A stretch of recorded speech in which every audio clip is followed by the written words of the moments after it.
बिस्मिल्लाहिर्रहमानिर्रहीम। पाकिस्तान और दुनिया भर में उर्दू समझने और बोलने वालों को आगा शेख सरवर का सलाम। इमरान खान के रहनुमाओं की इस वक्त किससे मुलाकात हुई है, जिसके बाद अब यूं लग रहा है कि कौमी हुकूमत की तरफ क्या पीटीआई जा रही है। जेल में किसकी किसके साथ मुलाकात हुई, डिटेल बाय डिटेल आपको सारी चीजें बताएंगे। एस्टैब्लिशमेंट और नून लीग में एक लड़ाई छिड़ पड़ी है, इख्तलाफात इतने बढ़ चुके हैं कि अब एक शख्स को ओहदे से उतारने की बातें जोर पकड़ने लगी हैं। तफसीलात क्या है, तमाम तर चीजें आपके सामने रखेंगे। बलूचिस्तान कश्मीर के जो हालात हैं वो हाथ से बाहर निकलते चले जा रहे हैं। कश्मीरी अवाम ने क्या फैसला किया है, क्या करने लगे हैं वो, ये सारी डिटेल आपके सामने रखेंगे। सीसीडी का दौरा मयार, जिस तरह सीसीडी ने रजादार केस में कहा कि जी हम केस नहीं ले सकते, अब सीसीडी कार्रवाइयां क्या कर रही है। मोहतरम नाज़रीन किराम, तमाम चीजें आपके सामने रखेंगे, लेकिन सबसे पहले आपको लेके चलते हैं कोट लखपत जेल में। देखिए, कुछ दिनों कबल फवाद चौधरी साहब ने एक ट्वीट किया और ट्वीट करके बताया कि जनाब मेरी मुलाकात हुई है चंद रहनुमाओं से कोट लखपत जेल में। अब सवालिया निशान बनता है कि जेल में किन लोगों से उन्होंने मुलाकात की। देखें, जेल में अभी रहनुमा जो टॉप की लीडरशिप है पाकिस्तान तहरीक इंसाफ की कोट लखपत जेल में, वो कौन कौन लोग हैं। उनमें उमर सरफराज चीमा आते हैं, डॉक्टर यास्मीन राशिद आती हैं, जनाब इजाज चौधरी साहब आते हैं, मियां महमूद रशीद साहब आते हैं और शाह महमूद कुरैशी साहब आते हैं। जिस दिन फवाद चौधरी उनकी जो कमेटी उनकी मुलाकात होनी थी पाकिस्तान तहरीक इंसाफ के रहनुमाओं से, उसी दिन मोहतरम नाज़रीन किराम डॉक्टर यास्मीन राशिद और जनाब उमर सरफराज चीमा साहब जो थे वो उस वक्त कोट लखपत जेल में मौजूद ही नहीं थे, वो मौजूद थे अस्पताल में। अब बाकी रह जाते हैं जनाब मियां महमूद रशीद साहब, इजाज चौधरी साहब और शाह महमूद कुरैशी साहब। आपको पता है कि मैं भी कोट लखपत जेल में तकरीबन 31 दिन गुजार कर आया और मेरी जो बैरक थी, मेरी मुलाकात भी हुई थी जनाब इजाज चौधरी और जनाब मियां महमूद रशीद से। अब इन दोनों शख्सियात पे जब मेरी बातचीत हुई, जब मैंने इनसे बातचीत करने की कोशिश की, तो इन्होंने मुझे कहा कि जनाब आला कोई भी ऐसी सूरत हाल नहीं है जिसपे हम डील करके बाहर आ जाएं। इमरान खान का जो मौकिफ होगा, जैसा भी हुआ, हम उस पे मनोअन आप भरोसा करके उसके ऊपर जिस भी तरह इमरान खान का नैरेटिव हुआ उस पे हम स्टैंड करके, हम लोग जेल में रहना हुआ जेल में रहेंगे, मुजामत करनी हुई मुजामत करेंगे, जो इमरान खान कहेगा हम वो करेंगे। अब ये दोनों रहनुमाओं की बात है। अलबत्ता मेरी शाह महमूद कुरैशी साहब से कोई बातचीत नहीं हुई थी। कोट लखपत जेल में मेरी दो रहनुमाओं से मुलाकात हुई थी, मैं फिर बता दूं आपको, जनाब इजाज चौधरी साहब और मियां महमूद रशीद साहब। हुआ ये था कि मुझे शनाख्त प्लेट में रखा गया था और शनाख्त प्लेट में जब रखा जाता है तो उस वक्त आपका जो सेल होता है वो सिक्योरिटी बैरक के साथ जाता है और सिक्योरिटी वार्ड नंबर 3 में जो उनकी बैरक थी बिल्कुल साथ थी। और जाहिर बात है कि जब आपको निकाला जाता है मुलायसे के लिए तो हमारी मुलाकात हुई, फिर सरसरी सी हमारी गुफ्तगू भी हुई और फिर उसके बाद एक ऐसा टाइम भी आया कि हम लोग जो है आमने सामने हो गए। फिर मैंने बताया कि जनाब मैं कौन हूँ, वो जानते भी थे बल्कि, और उसके बाद उन्होंने फिर बातचीत का आगाज किया। खैर, मैंने उनको तमाम चीजें बताई कि क्या क्या चीजें हो रही हैं और किस तरह से इस वक्त निजाम चल रहा है। मैंने उनसे एक सवाल किया था, मुझे अभी भी याद है। मैंने उनसे कहा कि क्या ऐसा हो सकता है कि आपको कोई डील ऑफर हो और आप जेल से बाहर निकलने में, क्योंकि आपने इतना वक्त गुजार लिया, तो आप लोग जो हैं मनोअन तमाम चीजों को पसे पुश डालते हुए डील कर लें और डील करने के बाद आप लोग जो हैं जेल से बाहर आ जाए। कोई ऐसी बात है जिसको आप एक्सेप्ट कर लें। तो उन्होंने बड़ा वाज़ेह कहा था मुझे कि जब तक इमरान खान जेल में और जो इमरान खान का नैरेटिव होगा हम उसको मनोअन कबूल करेंगे, चाहे जो मर्जी हो जाए। अब ये कौन बात कर रहे हैं? इजाज चौधरी और मियां महमूद रशीद साहब। अब पीछे रह जाते हैं शाह महमूद कुरैशी साहब। अब एक शख्सियत से अगर ये मुलाकात करके गए हैं और उन्होंने किसी बात पे रजामंदी जाहिर भी की है, तो क्या ये हम ये कह सकते हैं कि जनाब आला वो तमाम लीडरशिप का ये फैसला हो सकता है? हाँ, ये एक शख्सियत का जरूर राय हो सकती है, उनकी राय आमा हो सकती है, लेकिन कोई भी ऐसा शख्स नहीं जिसकी ये कह ले कि आप बात हो कि जनाब हम कौमी हुकूमत की तरफ जाएंगे। देखें, उनकी ये बात थी, जो फवाद चौधरी साहब हैं उनकी बातचीत जो थी वो कौमी हुकूमत से मुताल्लिक हुई। अब उन्होंने कहा क्या, ये भी मैं आपको बता देता हूं। फवाद चौधरी साहब कहते हैं कि आगे बढ़ने का रास्ता मुज़ाकरात है। असीर पीटीआई रहनुमाओं की नेशनल डायलॉग कमेटी की तजवीज करदा हल की हिमायत। अब ये हल क्या दिया गया? हल यही है कि जी बातचीत की जाए, डील की रास्ता अख्तियार किया जाए, कौमी हुकूमत में जाया जाए, उनकी बातें मान ली जाए। मैं आपको वाज़ेह तौर पे बता दूं, मेरी कुछ ज़राए से मेरी कंफर्मेशन भी हुई। उन्होंने वाज़ेह बताया कि जो हल की तरफ हिमायत की बात कर रहे हैं कि जी पाकिस्तान तहरीक इंसाफ के रहनुमा ने हिमायत की है, ये सरासर झूठ है।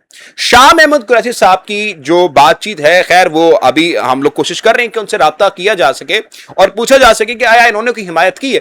अलबत्ता इजाज चौधरी और मियां महमूद रशीद साहब ने इस चीज की मुखालफत की। और दूसरी बात, کہ جو मैं आपको पहले बता चुका हूं कि जनाब उमर सरफराज चीमा और डॉक्टर यास्मीन राशिद उस दिन मौजूद ही नहीं थे, वो अस्पताल में मौजूद थे। तो पीछे ये 3 रहनुमा आ जाते हैं जिनमें से 2 ने इनकार कर दिया।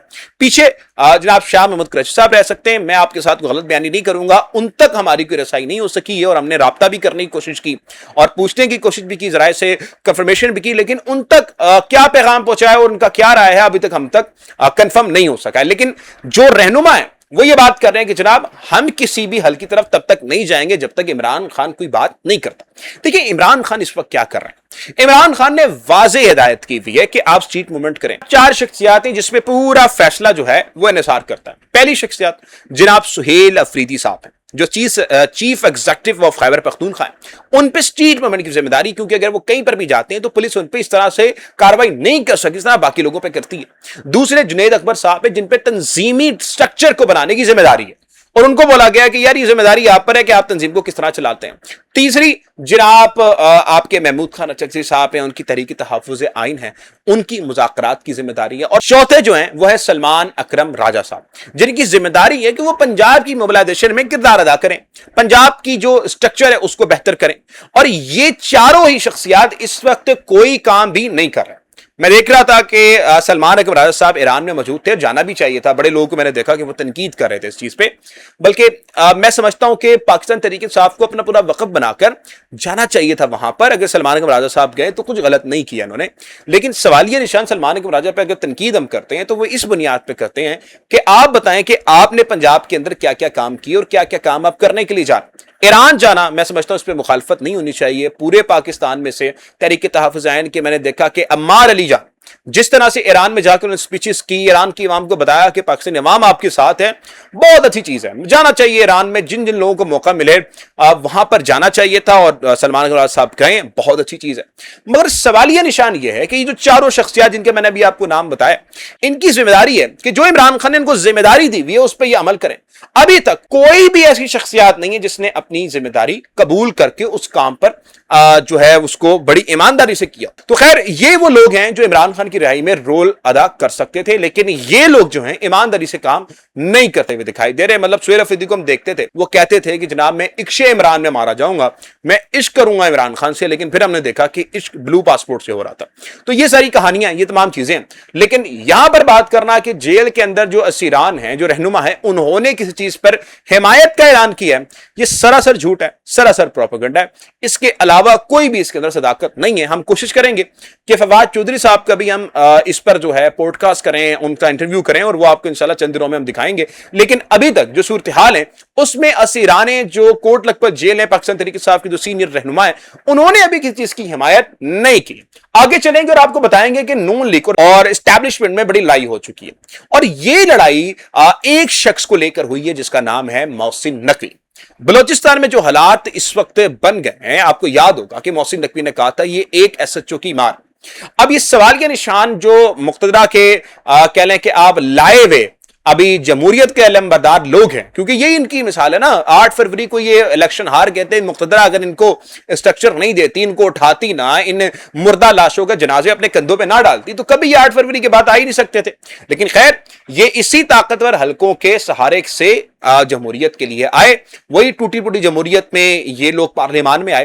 तो अब ये जो लोग हैं यानी कि मुस्लिम लीग नून पीपल्स पार्टी, ये गिले शिकवे पे तरह है। इन्होंने कहा है कि जी वो SHO कहां है मोहसिन नकवी का, ये कोई कार्रवाई नहीं हो रही, ये जनाब तमाम चीजें जो है ना वो हाथ से निकल चुकी हैं, दहशतगर्द जो है ना वो हाना और रख के इलाके में जनाब बैठ चुके हैं। तो ये सारी चीजें जो हो रही हैं, अब इसकी कोई ना कोई आप हल की तरफ जाएं। जो इस वक्त नून लीग है वो ये समझती है कि अब एक ऐसा स्ट्रक्चर आना चाहिए, अब ऐसे लोगों को लाना चाहिए जो काम कर सकें, जो काम को इस वक्त मैदान अमल में काम ले सकें, कुछ कर सकें। लेकिन मुक्तदरा ये चाहती है कि इसी स्टार्टअप को अब चलाया जाए और अब इनकी जगह पर यानी कि जो नून लीग है, पीपल्स पार्टी है, इनको तब्दील करके एक नया स्टार्टअप लाया जाए जिसको हम कौमी हुकूमत की तरह भी देख सकते हैं।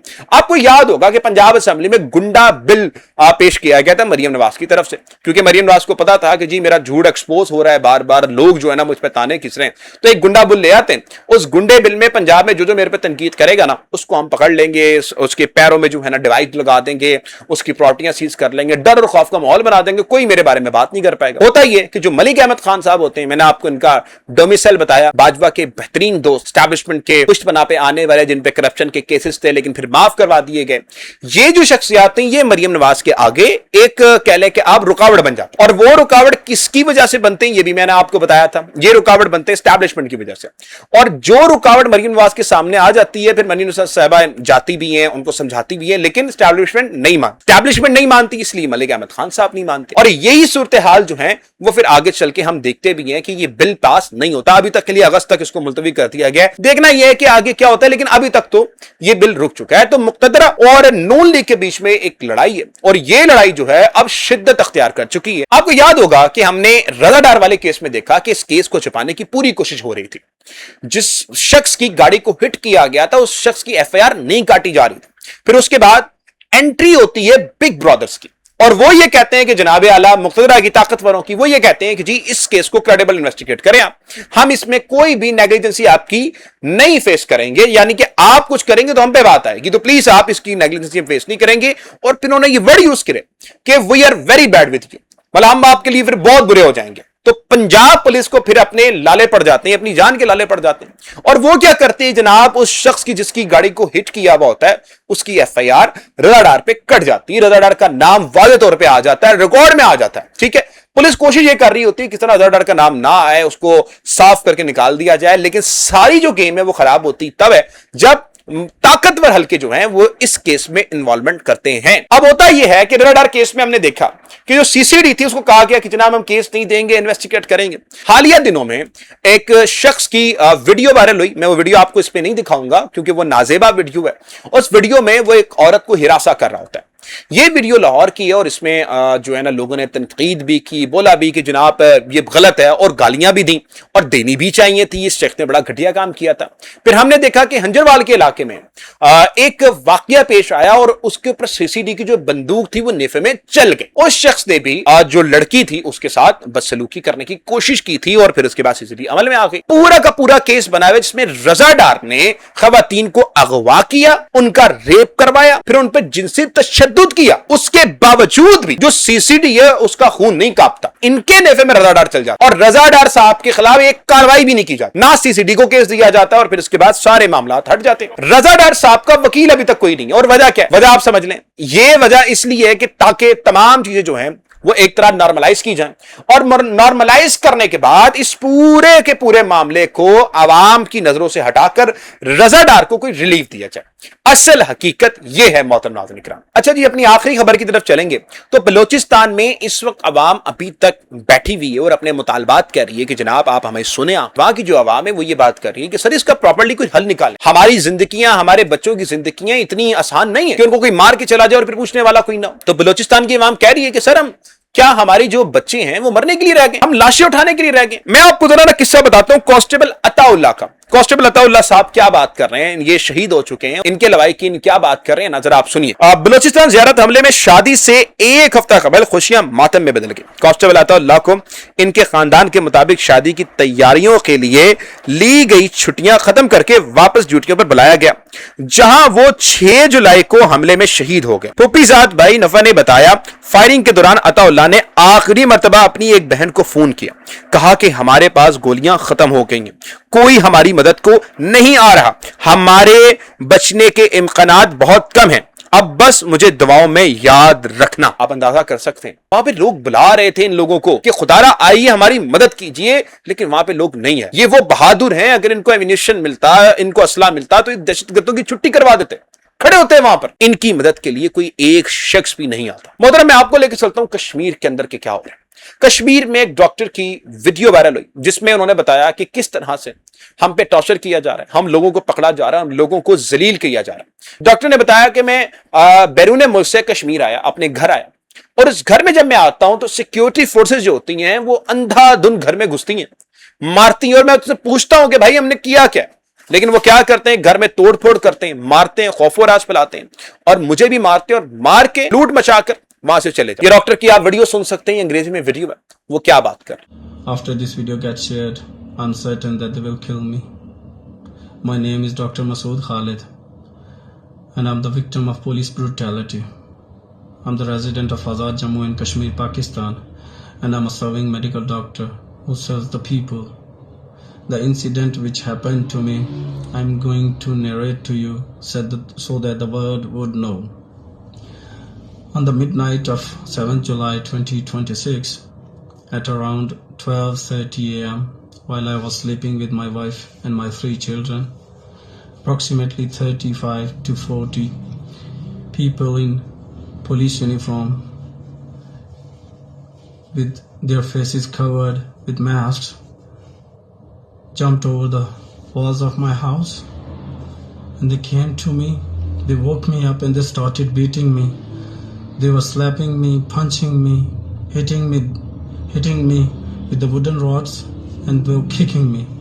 And I was only asking that I'm a medical doctor.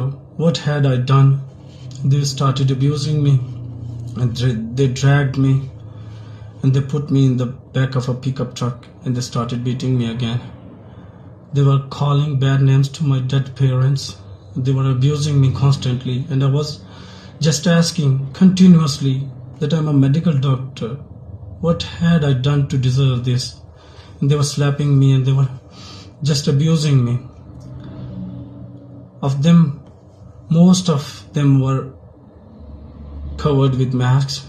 Only a few were without masks. Of them, one was SHO Police Station Sensa Mehtab Aslam and ASI Police Station Zohaib Shah. Zohaib Shah broke down everything in my house. He broke down the furniture, the solar system, even the toys of my children. And he pushed my wife, and he abused my wife, and he threatened to kill us. They had pointed their guns at us. They were pointing their guns at my wife and my children. And I was only asking, what had I done? And they were constantly abusing me. They have broke down everything in my house. I'm in a mental trauma. And my wife and my children are deeply traumatized. We don't know what we had done to deserve this. I just respectfully demand Prime Minister of AJK, Faisal Mumtaz Rathore, Prime Minister of Pakistan, Shehbaz Sharif, higher authorities and international justice agencies to take action on this and give me justice. Because I don't know what had I done to deserve this. I'm a doctor. My name is Dr. Masood Khalid. ایک طرف تو کشمیر ہے جو اپنے بنیادی حقوق کے لیے کھڑا ہوا ہے. آپ نے اس بندے کو دیکھ لیا کہ بھائی وہ لوگ گھستے اندر اور آ کے مار کے چلے جاتے ہیں, اور مارتے ہیں, پیٹتے ہیں, خوف و راز پھیلاتے ہیں. دوسری طرف بلوچستان ہے جو کہتا ہے کہ جی ہم اپنے لوائقین کی خود ذمہ داری لیتے ہیں, ہم خود لڑنے کے لیے تیار ہیں, لیکن کم سے کم مسئلہ تو بچاؤ, گولیاں تو پوری کر کے دو. یہ اس وقت حالات ہے ہمارے ملک کے, اور ہمارے ملک کو کہا جاتا ہے کہ جی بہت ترقی کر رہا ہے. ترقی اگر ایسی ہے نا تو پھر ناظرین کرام افسوس ہی کیا جا سکتا ہے. یہ اس وقت دونوں شہروں کے حالات ہیں. لوگ جو ہے نا اب سوال پوچھ رہے ہیں لوگوں سے کہ آیا ہمارا قصور کیا ہے, کشمیر کے بھی بلوچستان کے بھی. اور یہاں پر پتہ ہے باتیں کیا ہوتی ہیں, ایک SHO کام کر دے گا, ایک SHO کی مار. اگر SHO کی مار ہوتی تو پھر یہ کاروائیاں نہیں ہوتی. ایک پراپرلی آپریشن کی ضرورت ہے بلوچستان میں جہاں پر ان کو ختم کیا جا سکے, اور کشمیر میں خدا را ان کی بات سنی, ہر چیز کا حل طاقت نہیں ہوتا. اجازت دیجیے گا, ملتا ہے اگلی ویڈیو میں. پاکستان زندہ باد, پاکستان زندہ باد.